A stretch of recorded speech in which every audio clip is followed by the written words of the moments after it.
Welcome. In this video, I'll show you how do we find our friends on Goodreads. All right. First up, go ahead and go to goodreads.com. Now, once you're in here on your dashboard, you can easily spot your friends in the update section. All right. As you can see here I have my one friend. Now, for example, you wanted to find the list of all your friends. Just go ahead and go to your friends section right here at the top right.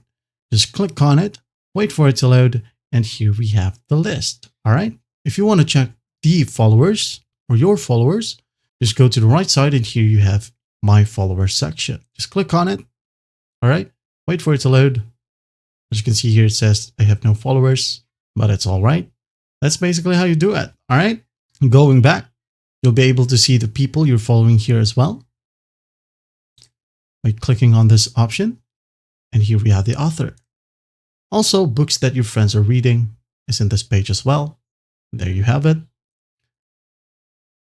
And again, here you have the friends list. Well, I hope this video helps and I'll see you in the next one.